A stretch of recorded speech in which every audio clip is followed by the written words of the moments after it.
Hello everyone, welcome back to our channel. So NEET UG 2025కి prepare అవుతున్న Andhra Pradesh and Telangana ప్రతి స్టూడెంట్కి మన ఛానల్ నుంచి ఆల్ ద బెస్ట్. చాలా రోజులు అవుతుంది, ఒక 15 days అవుతుంది మన ఛానల్లో వీడియోస్ రాక. ఇప్పటి నుంచి రెగ్యులర్ అప్డేట్స్ అనేవి ఇస్తూ ఉంటాను. ఇది కంప్లీట్లీ ఒక రిమైండర్ వీడియో అని చెప్పుకోవచ్చు. అండ్ ఎన్టీఏ నుంచి వచ్చిన రీసెంట్ నోటీస్. సో మీ అందరికీ తెలుసు, మళ్ళీ ఒకసారి నా బాధ్యతగా మీకు గుర్తు చేయాలని మాత్రమే ఈ పర్టికులర్ వీడియో ఎక్స్ప్లెయిన్ చేస్తున్నాను. వీడియోని లైక్ చేయండి, మీ ఫ్రెండ్స్కి షేర్ చేయండి. మీకు టార్గెట్ మార్క్స్ ఏంటి, ఆంధ్రప్రదేశ్ ఏంటి, తెలంగాణ ఏంటి, ఎయిమ్స్లో ఏంటి, ఆల్ ఓవర్ ఇండియాలో ఏంటి, అండ్ ఏ కాలేజ్లో ఎలా ఉంది, కాంపిటీషన్ ఏంటి, రూల్స్ ఏంటి, రెగ్యులేషన్స్ ఏంటి, మీరు కాలేజ్లో జాయిన్ అయ్యేంత వరకు కంప్లీట్గా గైడ్ చేసే బాధ్యత విజన్ అప్డేట్ది. మీరు మంచిగా ప్రిపేర్ అవ్వండి. లేదు మేము ఇంట్లో కూర్చొని ప్రిపేర్ అవుతున్నాము అనుకుంటే, సో మేమే మీకు 99 రూపీస్కి టెస్ట్ సిరీస్ అని ఇస్తున్నాము. డిస్క్రిప్షన్లో విజన్ అప్డేట్ అప్లికేషన్ డౌన్లోడ్ చేసుకోవచ్చు. లేదు, విజన్ అప్డేట్ నుంచి ఆల్రెడీ 2025 కౌన్సిలింగ్ బ్యాచ్కి సంబంధించి మెంటర్షిప్ అనేది స్టార్ట్ చేశాము. ఒకవేళ ఇంట్రెస్ట్ ఉండి జాయిన్ అవ్వాలనుకుంటే 7893947228 నెంబర్ని సో మీరు వాట్సాప్లో కాంటాక్ట్ అవ్వండి. విజన్ అప్డేట్లోనే ఎందుకు జాయిన్ అవ్వాలి అనుకుంటే, విజన్ అప్డేట్కి సంబంధించిన గూగుల్ రివ్యూస్ ఉంటాయి, చూసి మీకు ఓకే అనిపిస్తే మీరు జాయిన్ అవ్వచ్చు. సో మనం ఈ సంవత్సరం ఆన్లైన్ అప్లికేషన్ సంబంధించిన ప్రాసెస్ కూడా స్టార్ట్ చేశాము. మీరు తొందరగా ఒకవేళ రిజిస్టర్ అవుతే సో విజన్ అప్డేట్ నుంచి కంప్లీట్ సర్వీస్ అనేది మీకు ఉంటుంది. చాలా మంది స్టూడెంట్స్ నిజానికి నీట్ యూజీ 2025 అప్లికేషన్ టైంలో ప్రాబ్లమ్స్ అనేవి ఫేస్ చేశారు. సో నాకు ఎగ్జామ్స్ ఉండడం వల్ల చాలా మందికి నేను రెస్పాండ్ అవ్వలేదు.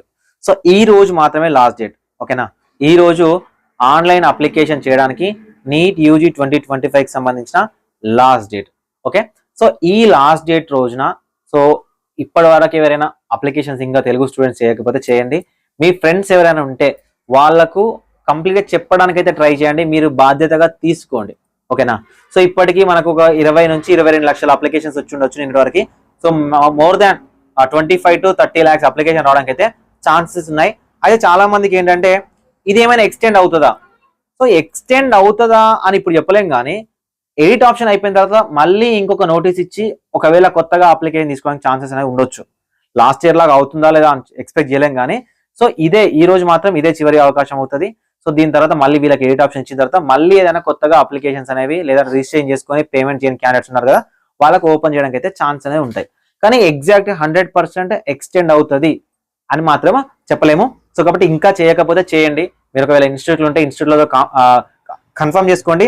అండ్ ఇంకొక మెయిన్ ప్రాబ్లం ఏంటంటే ఇన్స్టిట్యూషన్లలో పేమెంట్ అనేది రీడైరెక్ట్ అవుతుంది.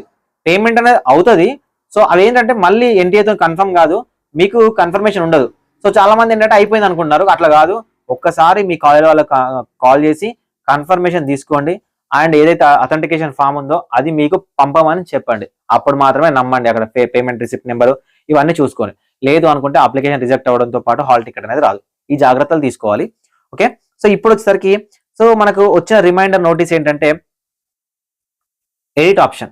సో మీ అందరికీ తెలుసు 9th నుంచి 11th March వరకు ఎడిట్ ఆప్షన్ అని ఉన్నది. యాక్చువల్గా ఏమేమి ఎడిట్ చేసుకోవాలి సార్ అంటే, ఫస్ట్ ఆఫ్ ఆల్ ఏమేమి ఎడిట్ చేసుకోవాలనే దానికన్నా టెన్షన్ పడకండి. సార్ మేము ఓబీసీ సార్ జనరల్ పెట్టినాం సార్, మేము ఓబీసీ సార్ జనరల్ ఈడబ్ల్యూఎస్ పెట్టినాం సార్, ఎక్కడ టెన్షన్ పడకండి. వాటి వల్ల పెద్దగా ప్రాబ్లం లేదు. ఎందుకంటే మళ్ళీ మీరు ఏఐక్యూలోకి వెళ్తే మాత్రమే ప్రాబ్లం. స్టేట్లలో ఈ క్యాస్ట్లన్నీ మార్చుకోవచ్చు, ఓకేనా? ఎస్సీ ఎస్టీ అని పెట్టి ఒకవేళ చేసినా కూడా సో ఎస్సీ ఎస్టీ అని అక్కడ పెట్టుకోలేదు సార్, మేము జనరల్ అని పెట్టినాము ఆల్ ఇండియా కోటాలో, స్టేట్లోకి వచ్చేసరికి ఎస్సీ ఎస్టీ పెట్టుకోవచ్చు అంటే పెట్టుకోవచ్చు. ఏం టెన్షన్ అయితే పెట్టుకోకండి.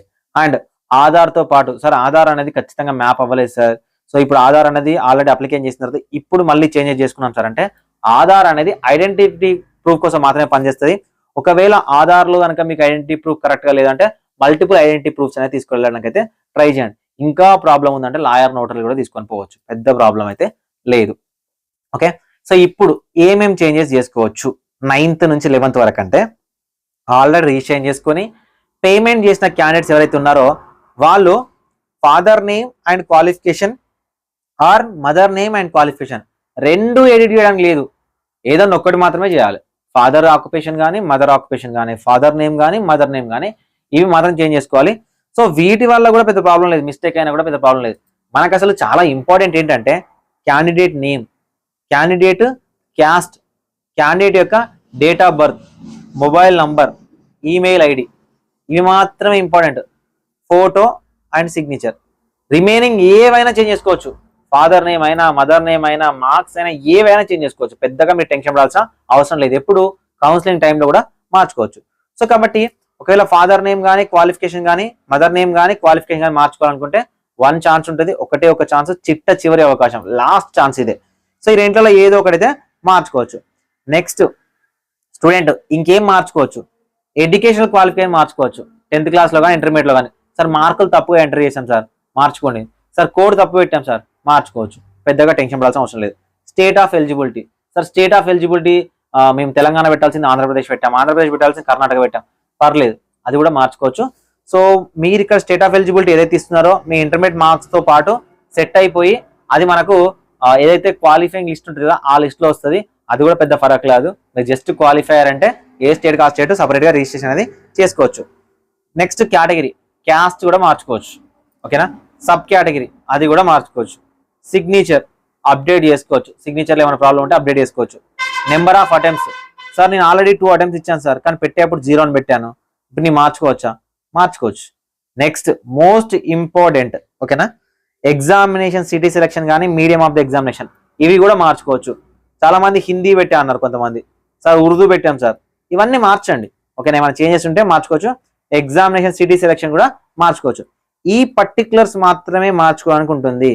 రిమైనింగ్ క్యాండిడేట్ నేమ్ మారుస్తాం కానీ, so candidate date of birth మారుస్తామని కానీ, సో రిమైనింగ్ ఏమైనా మారుస్తాం, ఇంకేం మార్చడం లేదు. ఇవి మాత్రమే మార్చుకోవచ్చు. సార్ మీకు ఇందులో ఏ ప్రాబ్లం లేదు అనుకుంటే అసలు అప్లికేషన్ టచ్ చేయకండి. ఓకేనా, వదిలేసేయండి. టచ్ చేయకుండా అప్లికేషన్ వదిలేసేయండి. సో జాగ్రత్తగా చదువుకోండి. ఎవరైతే స్టూడెంట్స్ మార్చుకోవాలనుకుంటారో మార్చుకోండి. అండ్ మీ యొక్క అప్లికేషన్స్ అనేవి ఎప్పుడైతే కరెక్షన్ చేస్తూ ఉంటారో, అంటే చెక్ చేస్తూ ఉంటారో, ఒకవేళ ఫోటో ప్రాబ్లమ్స్ ఉంటే మీకు డైరెక్ట్ లింక్ ఇస్తారు ఫోటో మార్చుకోవడానికి. ఎవరెవరైతే స్టూడెంట్స్ మార్చుకోవాలో వాళ్ళందరికీ కూడా మళ్ళీ అప్లికేషన్ అయితే ఎనేబుల్ చేయడం జరుగుతుంది. సో టెన్షన్ పడాల్సిన అవసరం లేదు. All the best. Thank you.